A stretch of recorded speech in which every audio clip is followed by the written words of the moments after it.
臭不要脸的，跟我回家！我认识你吗？你认识我吗？大家都评评理了。她是我老婆，我他妈拼死拼活的在外面挣钱，她养了个小白脸。走！你有病吧？我根本不认识你。嫂子，跟我回家好吧？嫂子，跟我哥吵架没事，不要这样好吧？嫂子，有什么事我们都劝着说。嫂子，哎，嫂子。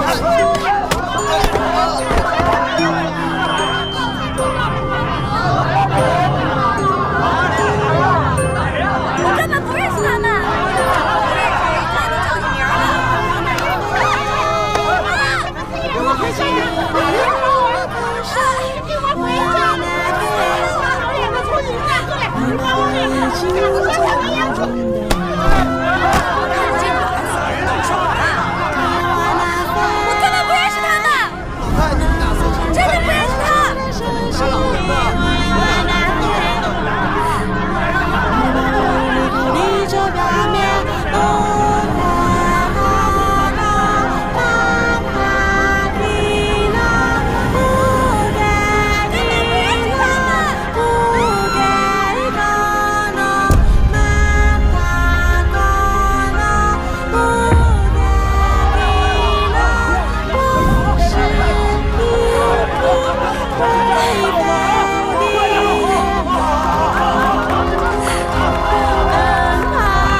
朋友，醒醒，朋友，哎，朋友，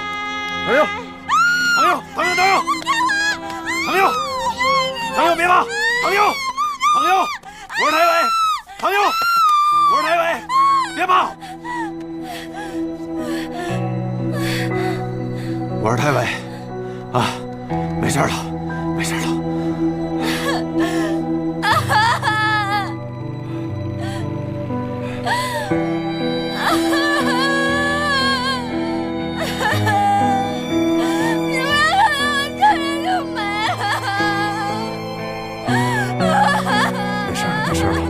都过去了啊，不怕啊！吓死我！都过去了啊，哭出来，慢慢就好了啊！好，没事了啊！哈哈。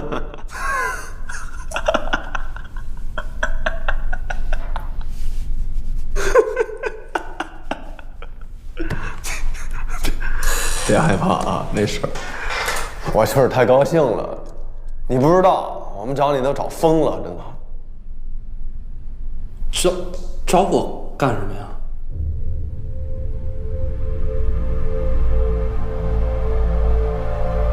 ？7月27号晚上，你在哪里啊？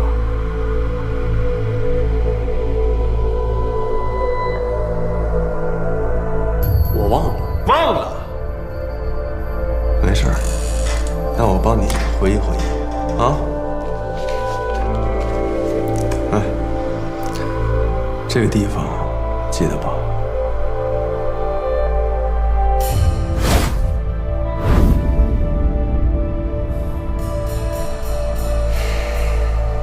他说好了。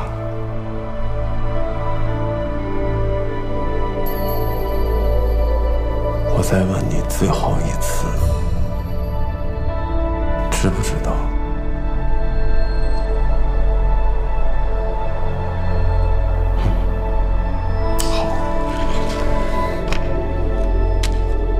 ？7月27号晚上，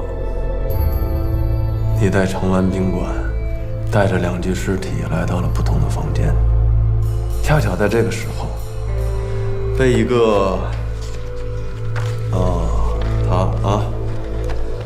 恰巧被这个人给拍了照片，于是你费尽千辛万苦找到他，用电击拷问，最后得到了你想要的照片之后，于是你趁着夜色的掩护，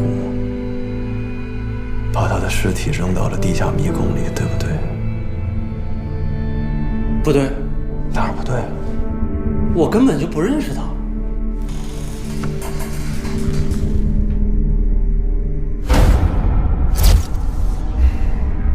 实话。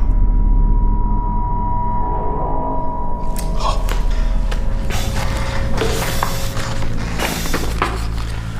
那这个女孩你认识吗？啊？好好看看。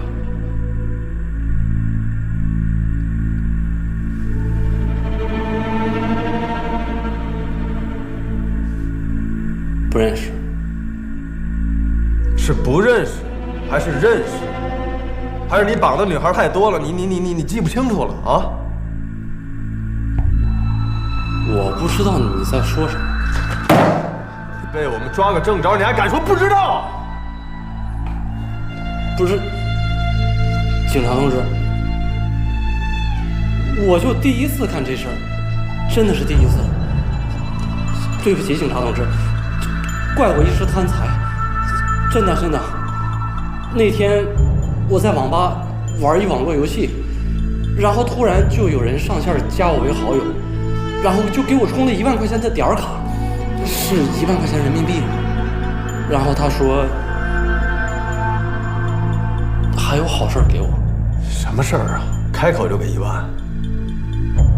他说让我去偷一个公共浴室门口的摄像头。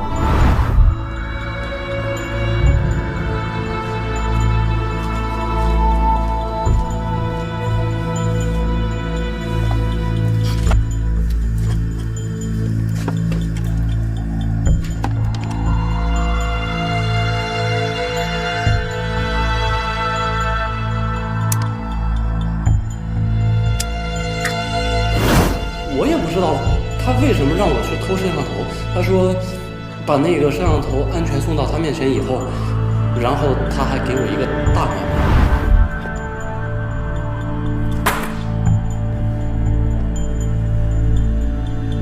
我们公司需要你这样的人，最近有个空位，你过来吧。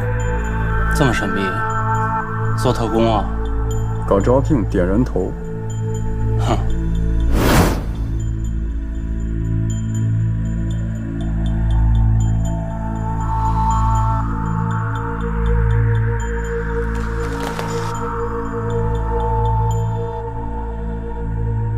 如果你是我们，让你找到凶手的话，你会通过什么细节？他胳膊上有一片日式纹身。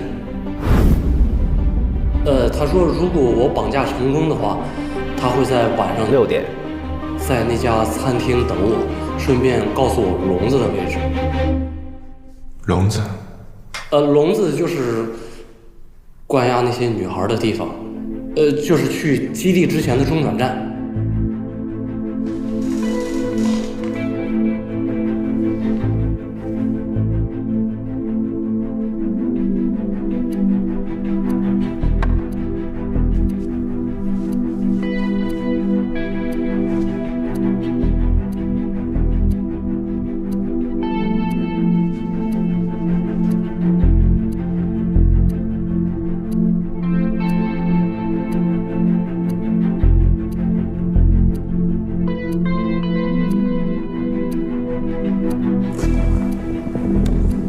还有多长时间？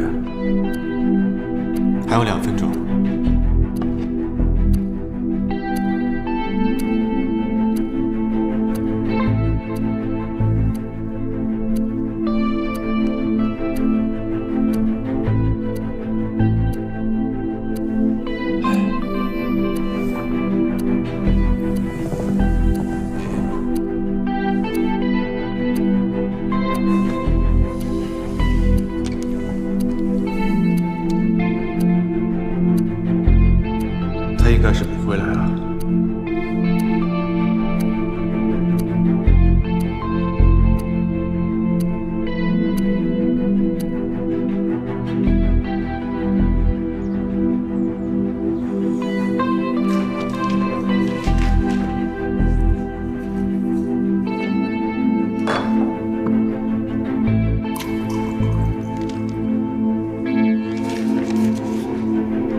接着说。编剧，这忙活一天吧。我们在这个暗黑餐厅附近的那个双星红莲小区，包括广渠路，再包括这城湾宾馆，这些地方都进行了布控和监视，根本就没发现这个纹身的男子。而且经过走访调查，赵旭和蒋佩瑶之间也根本没有任何交集。我们查了一下赵旭的手机定位和行程记录上，也从来没在城湾宾馆附近显示过。经赵旭自己交代，跟纹身男子的有限的接触当中，纹身男子也没有提过关于什么照片呀、蒋佩瑶啊、城湾宾馆啊相关信息。也就是说，基本可以排除赵旭以及纹身男子杀害蒋佩瑶的可能性。看来是侦查方向错了。杀害蒋佩瑶的凶手和绑架邢娜的不是一伙人。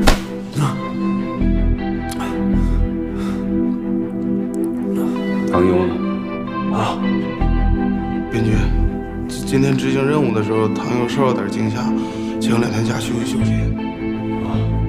唐优受惊吓了，那方木呢？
赵大师，方木啊，你在哪儿啊？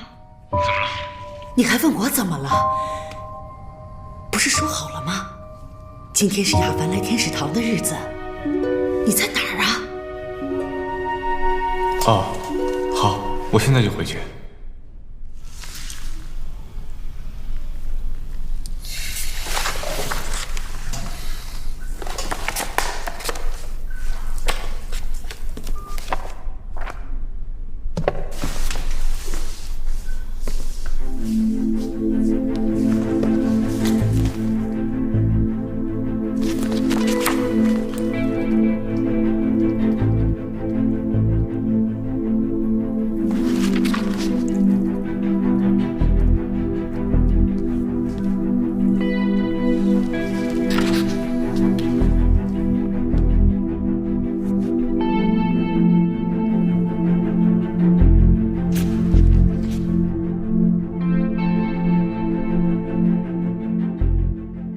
哎呦，嘿，没休息呢啊！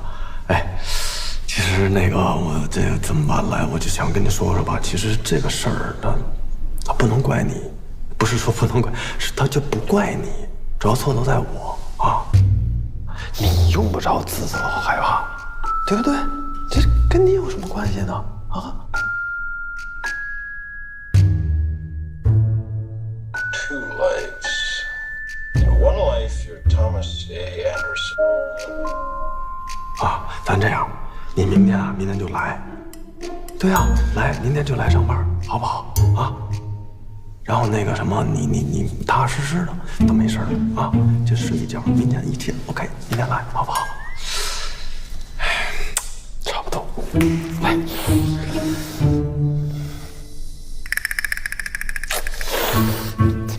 闹脾气。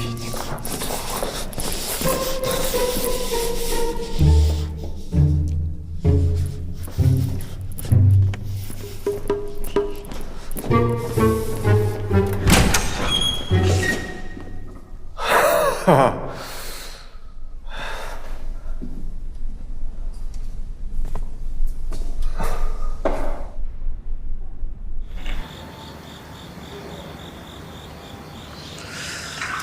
那个，你还好吧？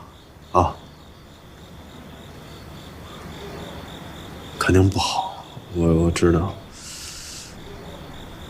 我跟编剧那边打招呼了啊，你好好在家休养几天，不着急啊。你不用这样做，我已经决定了，我决定辞职了。啊？不是你辞职，这跟你有什么关系？这不怨你啊，这事儿，啊，你用不着自责。队长，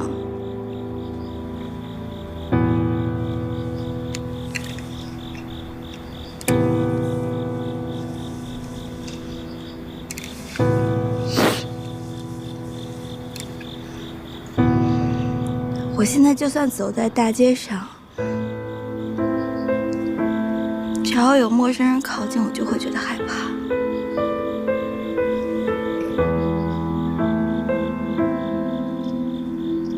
我知道，身为一个警察，我不应该怂，我不应该害怕那些坏人。但我真的控制不了。知道。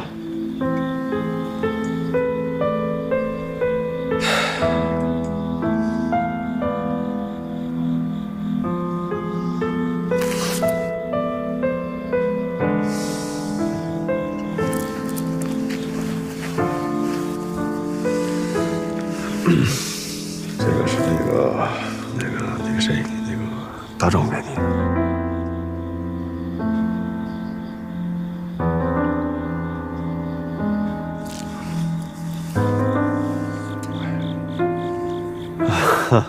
提到大壮，我突然想起来，其实你比他强多了。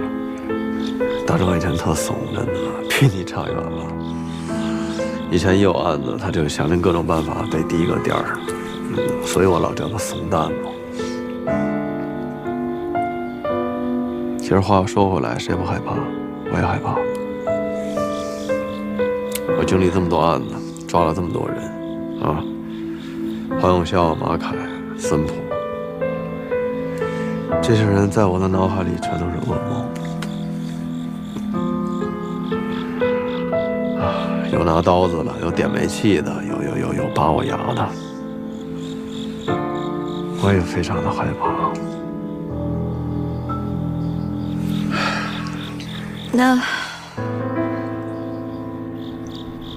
那些伤都是抓他们得来的吗？基本上吧。那我告诉你个小秘密，你不要跟别人讲啊。有一次，我遇到一个特别变态的一个杀手，他拿一电锯，当时我破门而入的时候，哇呀，满身是血，正在那分尸呢，真的我都差点吓尿裤了，我扭头就跑，他在后面追我。我在那个正好这是个这个路口啊 ，L 型的，我跑过去，在这儿一转弯，啪撞到人家小区里那个广告栏上了，撞得满脑袋是血。哎，现在想想，说出来跟笑话似的。其实真的内心里面，当时是非常的害怕。但是怎么办呢？你说咱们都这么害怕，你有没有想过，这些受害人的家属，他们的亲人，他们的孩子，是不是会更害怕？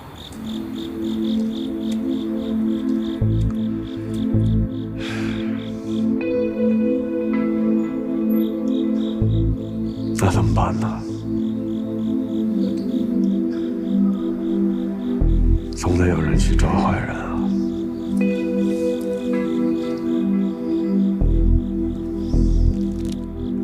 我不吃，你吃，你吃。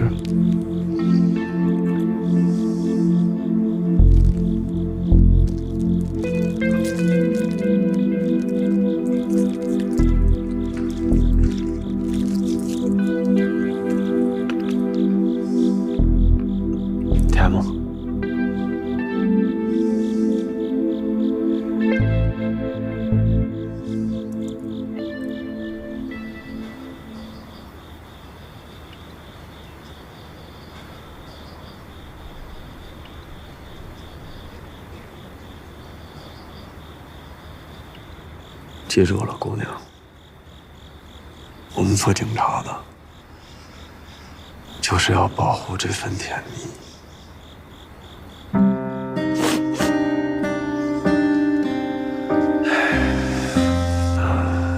那行吧，那你早点休息吧，我先回去了，啊，别想太多了。开心一点，走了。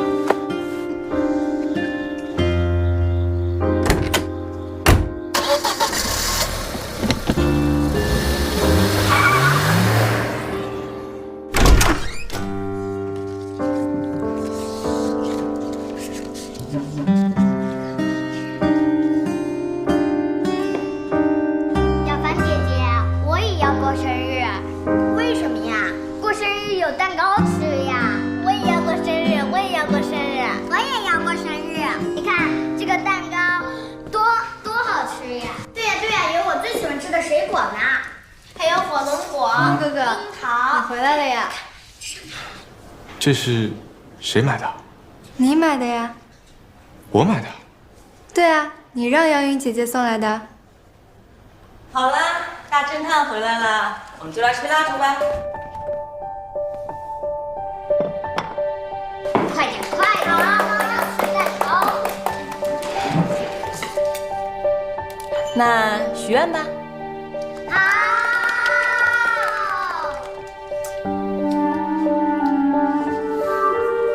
吹蜡烛吧。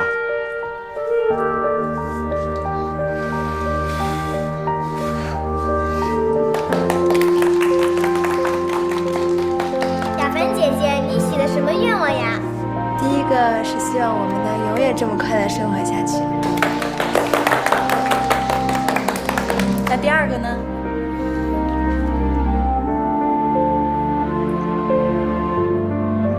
我不告诉你。快说呀！快说呀！好啦，我们来分蛋糕吧，好不好？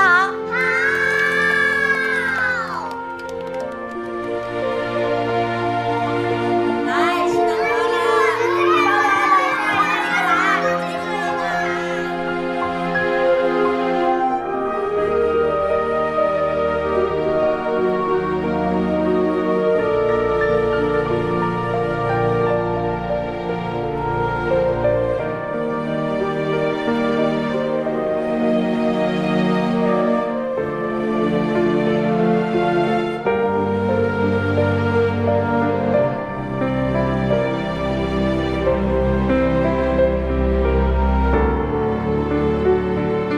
你今天怎么有空过来？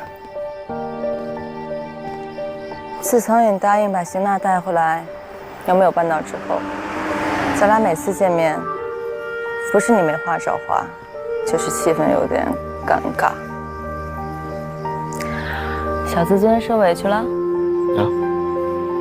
有吗？还有吗？你那脸上明显写了一个我案子破不了，我心里很着急的字，你看不见吗？什么字儿？衰。我就长这样吧。大方向错了是吗？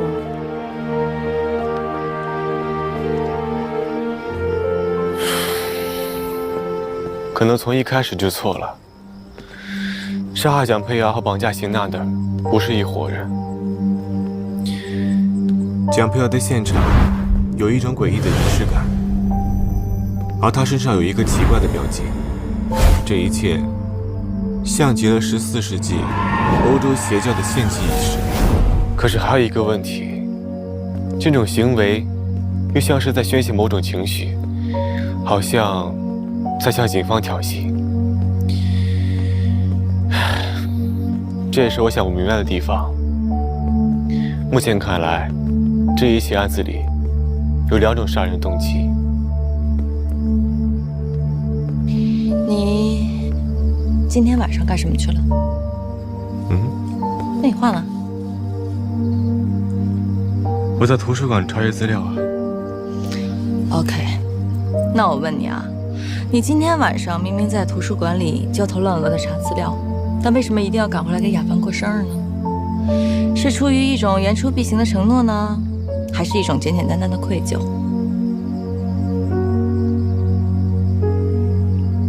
都有吧，对吧？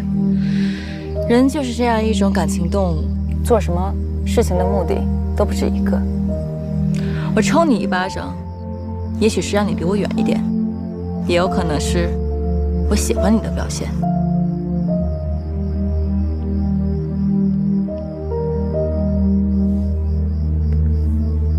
如果实在找不到迷宫出口的话，不妨去迷宫的入口看看。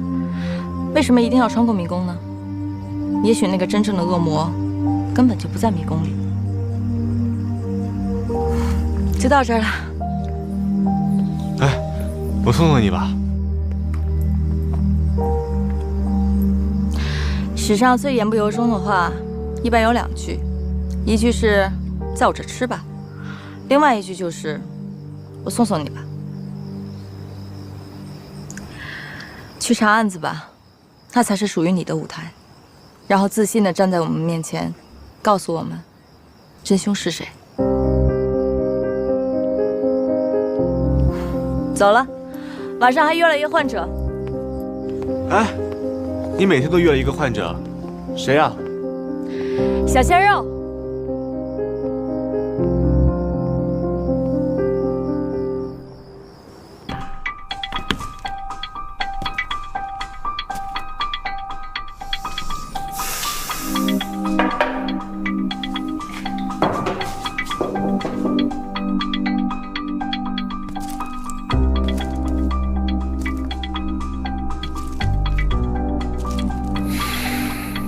都很正常，没有迷头。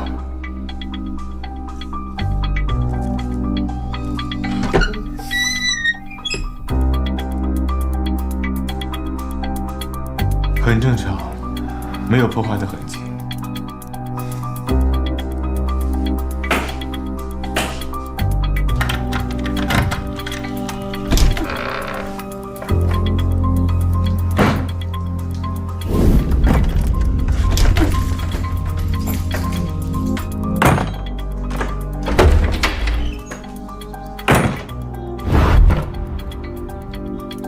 这样一开一关是4声。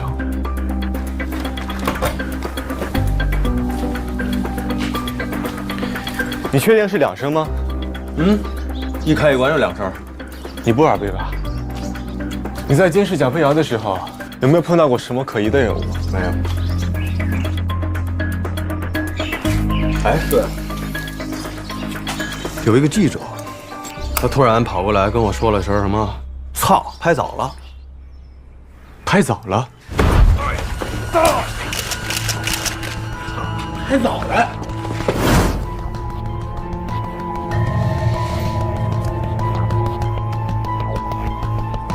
朋友，干嘛？帮我查个东西。查什么呀？那个发布报道陷害台北的人是谁？视频网站的用户名不用实名注册，我需要查一下 IP 地址，你等我。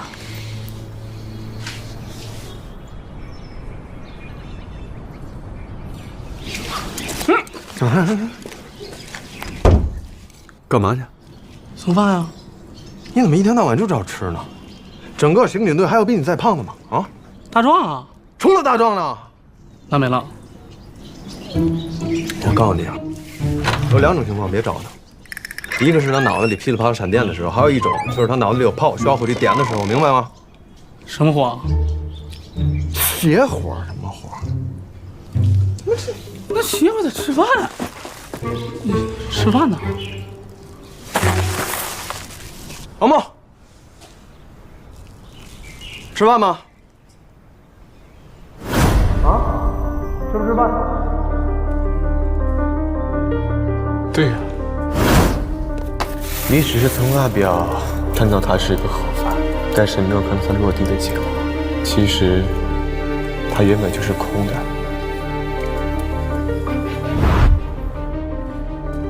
对呀，也许那个真正的恶魔根本就不在迷宫里。本来就是空的，他根本就没有进入到迷宫里，就是这么简单。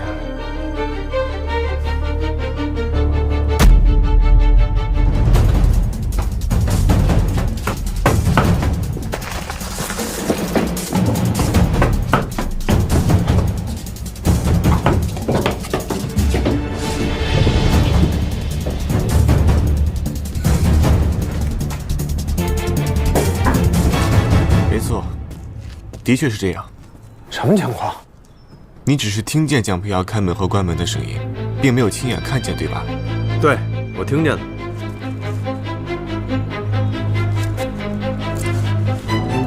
恶魔根本就没有进入迷宫，密室原本就是空的。首先，他用自己的钥匙打开房门，然后迅速关闭，用听觉制造出了一种假象，让你觉得他已经走进了自己的房间。实际上，他根本就没有进去。他迅速来到这个平台，目睹着你走进去之后，他再跳下去。也就是说，凶手从来都没有进入过这个房间。这个房间原本就是空的。那到底费那么大劲什么目的啊？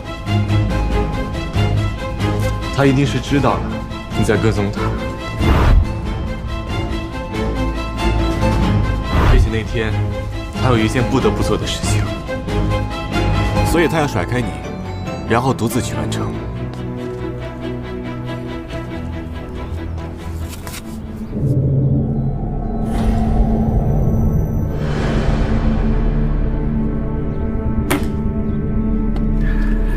如果再有什么劲爆消息的话，记得给我打电话。我就是在南极，也能赶回来，好吧？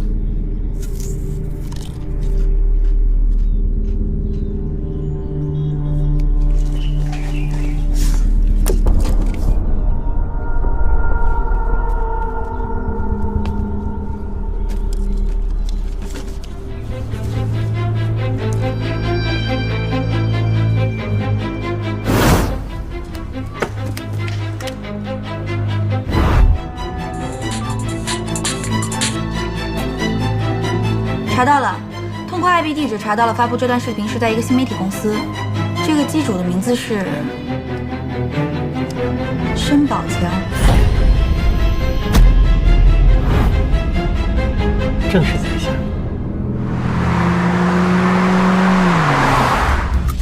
好了，我知道了，好了啊。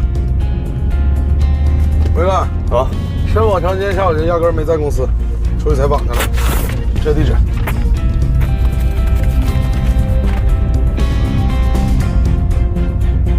能确定是他吗？名片后面写着具体的时间和地点。蒋培瑶从公安局出来以后，申宝强一定跟他联系过，甚至见了面。还早呢，这站住！干嘛呢？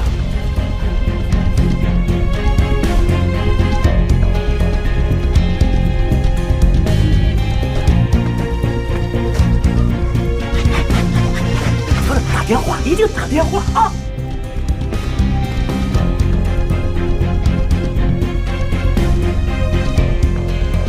哎，地下动物园，解释培育是吧？太刺激了！我就知道你身上绝对有劲爆的消息。怎么样，卖给我吧？你出多少钱？10万起。想好了的话，名片后面有时间和地址啊。他们见了面之后，一定达成了某项交易，有可能就是蒋培瑶手里那张在城湾宾馆拍下的照片，所以蒋培瑶才会在那天晚上摆脱你的跟踪和申宝强见面。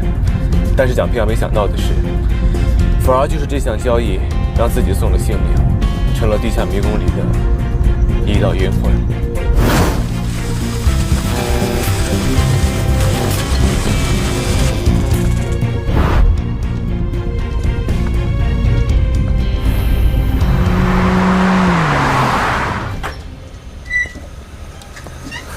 走了，傻逼！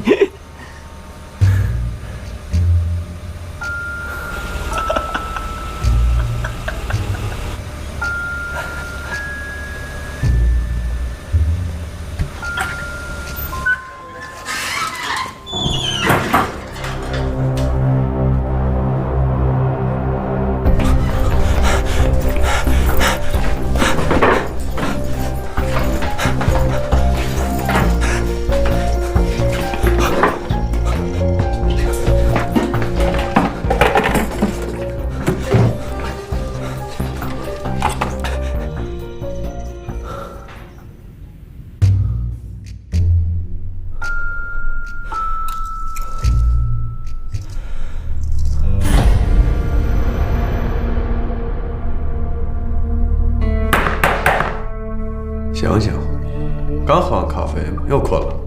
啊？7月31号当天，也就是你偷拍我那一天，你晚上8点约了蒋佩饶，在蓝海那个咖啡厅，对吧？你们俩见面都聊了什么？说话呀！不说话。好。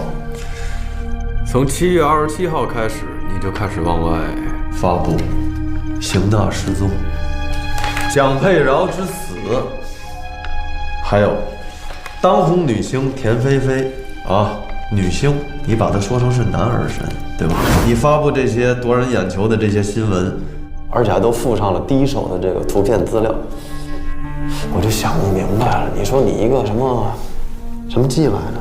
娱记啊，娱记，对。你总能第一个到达现场。哎，我问问你，你的嗅觉怎么做到的这么灵敏啊？蒋佩饶那天晚上到底给了你什么？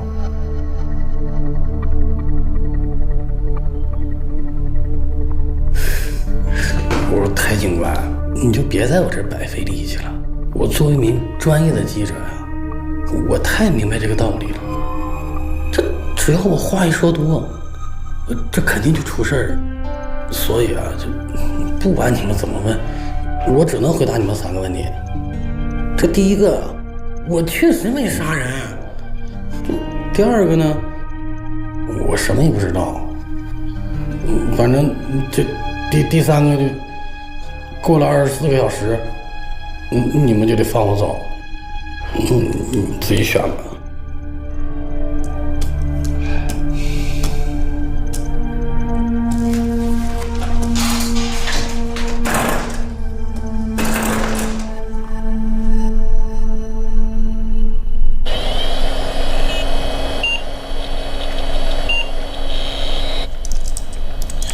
好了吗？催什么催啊？那破密码这事能催的吗？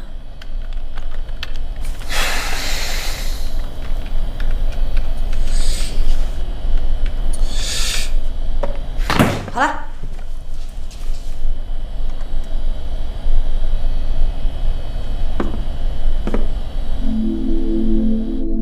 这还有10分钟就到点了，多1秒钟我曝光你们，侵犯人身自由。申宝强，看来你是一个很懂法的人。接下来的15分钟，这些应该足够你看完的了。不着急，还有15分钟呢。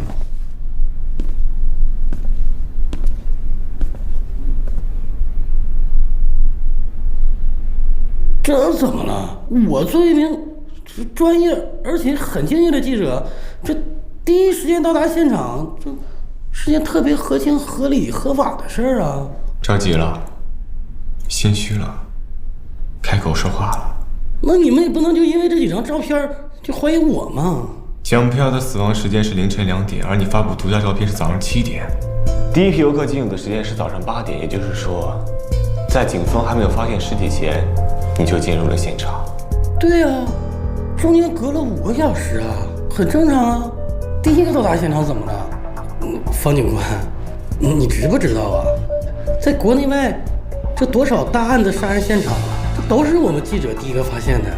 要不是因为我们这些嗅觉敏锐、爱岗敬业的人，那些死者可能就永远躺在一个不为人知的角落里了。方警官，我这么跟你解释吧，你就明白了。我爱我这个职业呢，就像你爱这个破案一样，是吧？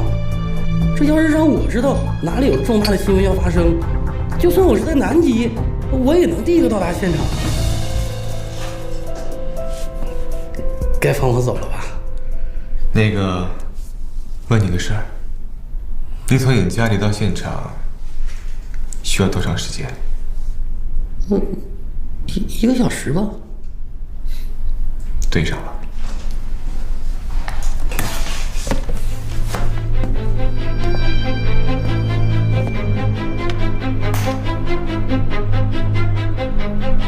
蒋佩瑶的死亡时间是凌晨2点，你从家里到现场再返回去2个小时，正好是凌晨4点。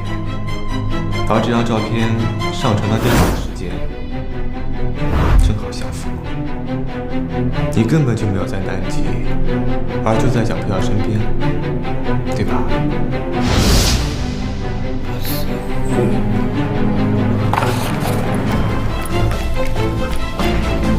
哇！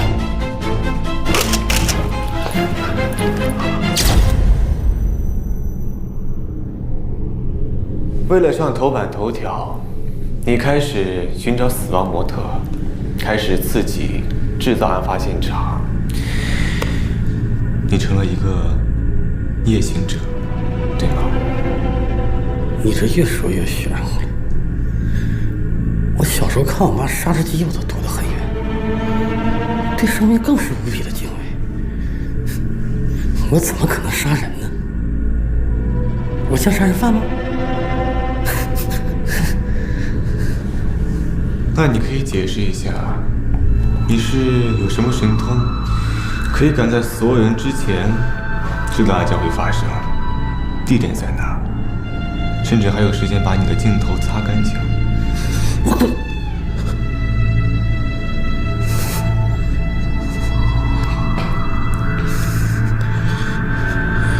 这是我的秘密，这是我的法宝，这是我的私有财产。我要是失去了它，我就得变成一个碌碌为的记者。他是什么？一个人。很好。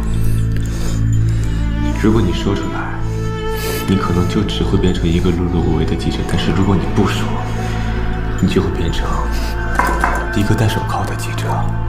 到时候去采访一下球浪大哥，写几篇特稿，也许还能赚点版权费，这样也很不错，对吗？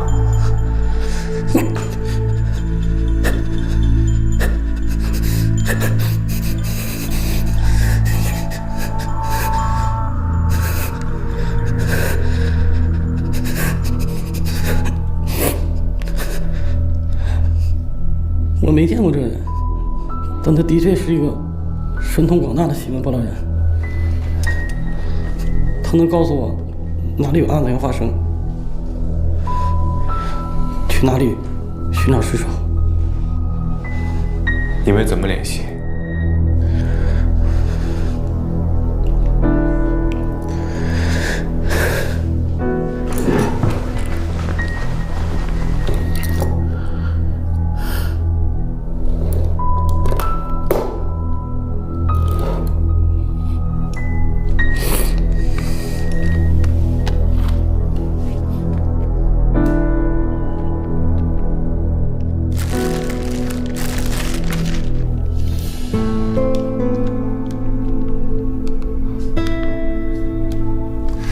这个人在案发前2个小时给申宝强发来了短信通知，告知了案发地点以及蒋佩瑶的基本资料。既然是通过短信，这个人的短信记录可以查到吗？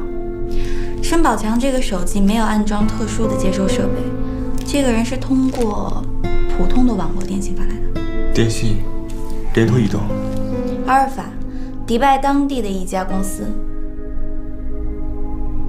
你是说发短信的人在迪拜？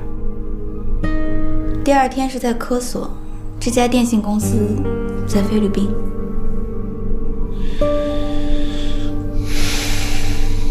也就是说，发短信的这个人无法定位位置，是吗？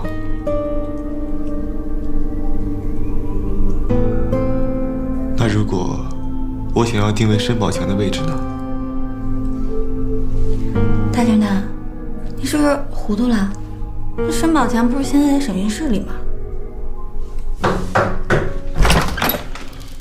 哎呀，都在哪？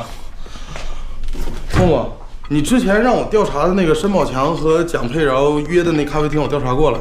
因为申宝强是那是常客，所以那天只有申宝强一个人自己喝到了9点。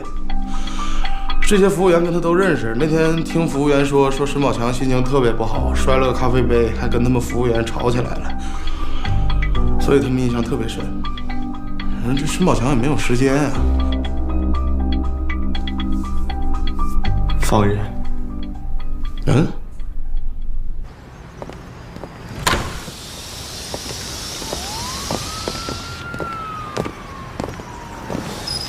走吧。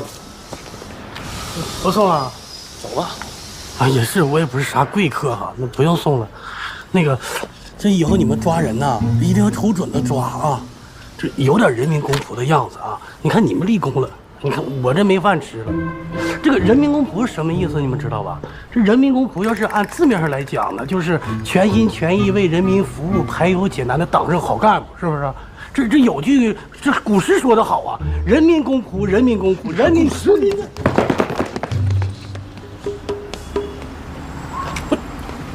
这像人民公仆吗？人民好干部不这样的啊！走吧，啊，没事过来啊。你慢点走，院里坑多，别摔着磕着你的嘴啊！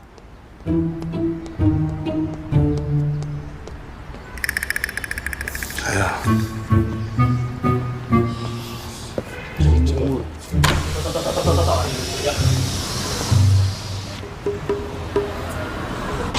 他出来了。好。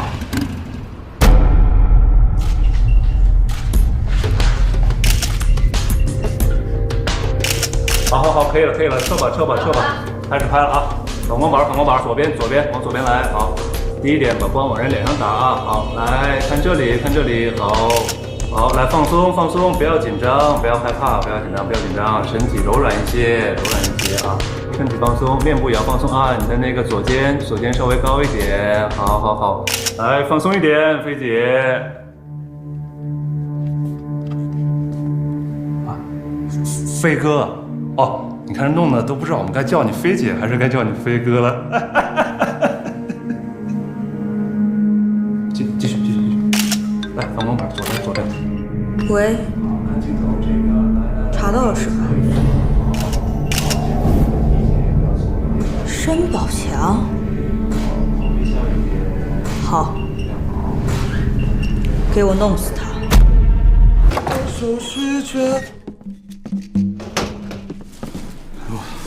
你个怂蛋，你还好意思来啊？我以为你要颠了呢。我什么时候怂了？不是买的吃的，谁饿谁吃上。我一直有这印象，当时我也没印象，我没怂。行了，开始吧。在今天下午对申宝强的审讯中，我已经基本排除了他的作案嫌疑，但是在他的手机里发现了一个神秘组织发给他的信息，还有指令。从这2条信息可以看出，这个神秘组织给他发送的明确的案发地点、案发时间，甚至连地下迷宫的地图都发送了给他。从目前的信息来看，这个组织就是杀死蒋佩瑶的最后真凶。哎，等，不是你的意思是说，杀那个蒋佩瑶和那个绑邢娜是俩组织是吧？没错，这就解释了为什么蒋佩瑶的现场会有一种诡异的仪式感，还有他身上奇怪的标记，很有可能是这个组织想通过这种仪式来完成他们某种不可告人的目的。我不管什么目的啊，我也不想知道。我就想说呢，能不能把邢娜的案子往前提，把别的往后搁，行不行啊？在邢娜被绑架那天晚上，蒋佩瑶拍下的重要照片，在她的所有衣物里并没有发现。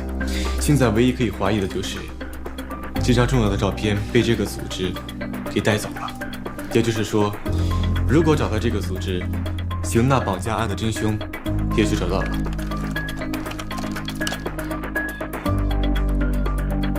但是，除了这2条信息，申宝强还删掉了1条信息。很显然，蒋佩瑶被杀案已经成功报道，并且造成了轰动。别拍！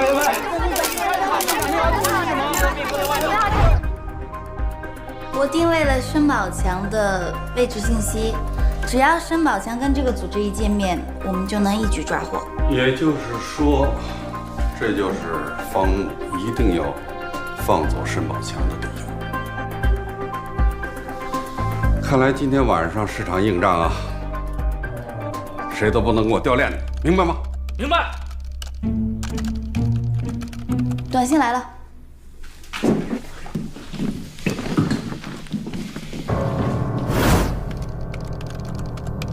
它开始动了。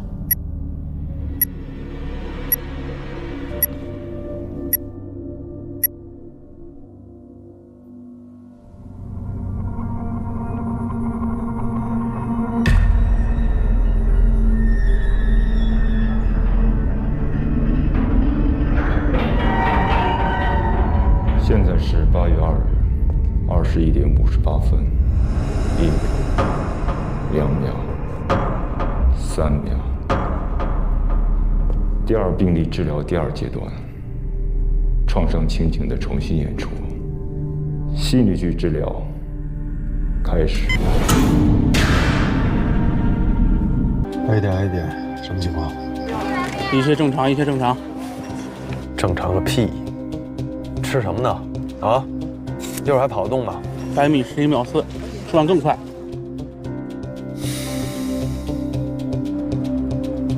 壮哥，你那边情况怎么样？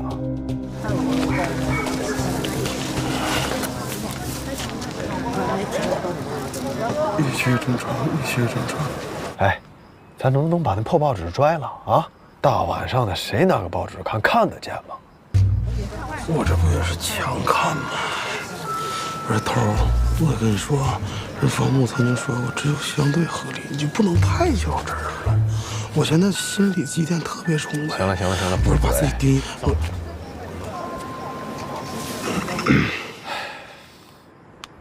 来了。A 点，申宝强在你附近，往东50米左右下的车，跟上去，别激怒他。收到。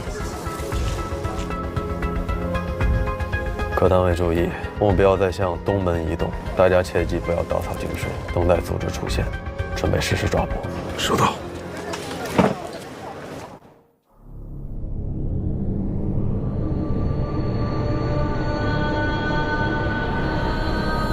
那件事发生的时候，我18岁。我喜欢一切美好的事物。我不相信这个世界上会有坏人。在一家商店的门口，我看见一只巨大的玩具熊在拍发着产品宣传单。我当时还在想，这么热的天，它穿这么厚的外套，多辛苦啊！那只熊注意到了我们的存在，它张开双臂想要抱我们，我们以为它开玩笑，可是它突然就朝向我，紧紧地抱住了我。我当时很害怕，我拼命地挣扎，可是我越挣扎，它抱得越紧。当我终于挣脱出来的时候，我身上的扣子全都崩开了。我回到家以后，大病了一场。后来我发现，我不能再接触任何毛绒物品了，我甚至连毛衣也不能穿了。每当我看见毛绒物品的时候，就好像看见那只熊在冲着我咧嘴笑。你刚才说，每次遇到这种情况，你都会有一种非常强烈的感觉，是什么感觉？就好像所有人都在看着我，其实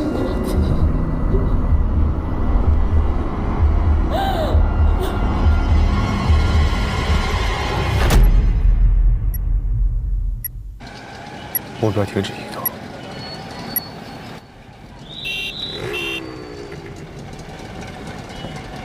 不对，下去看看。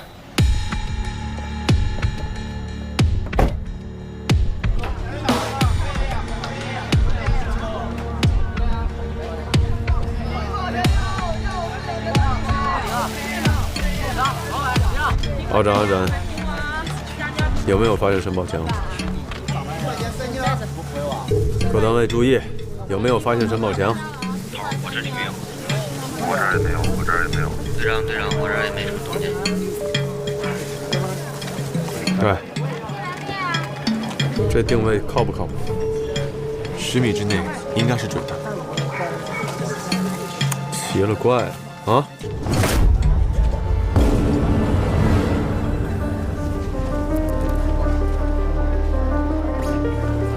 糟了，怎么了？给谁打？沈宝强。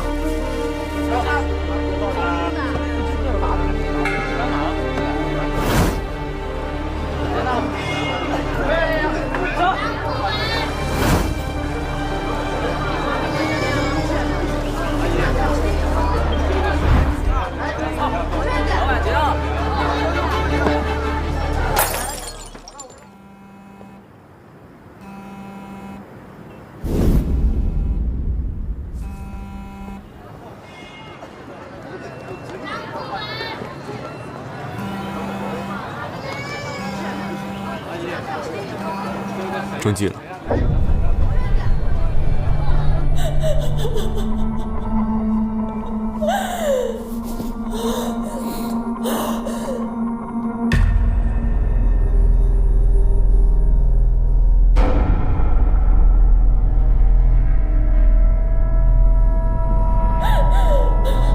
现在是23:06分5秒、6秒、7秒。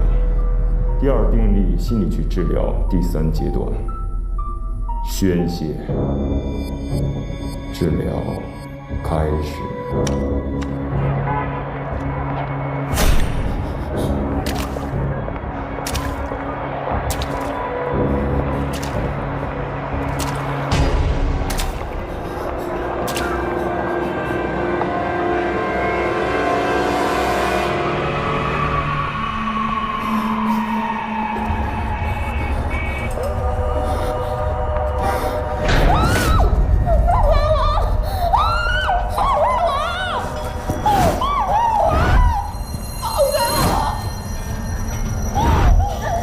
Q， 并没有人看着你，这一切都是你的错觉，打倒你内心的梦魇，才能开始新的生活。他们就是要你恐惧，他们就是要把你活生生的当做一个实验的标本。他们这种肮脏的行为，你会让他们得逞吗？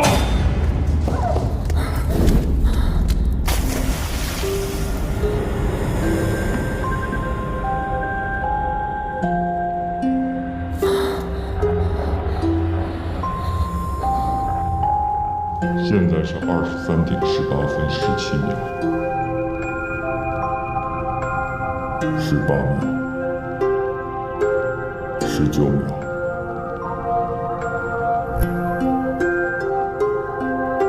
第二病例心理局治疗最终阶段，仪式开始。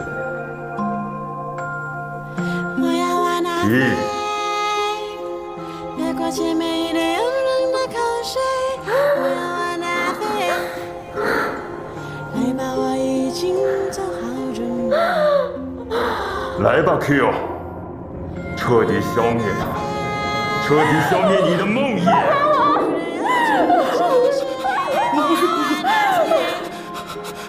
我只知道是个实验，我没想到要伤害那个女孩啊！闭嘴！你知不知道，你无心的伤害却彻底的改变了另外一个人的命运，而这个女孩从此不再有正常人的生活，彻底的滑向了深渊。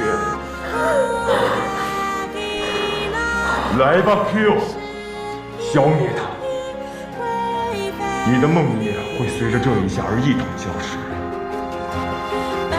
你将彻底变好，会恢复到正常人的生活。就像 T 那样，难道你不想吗？我求求你，你饶了我吧！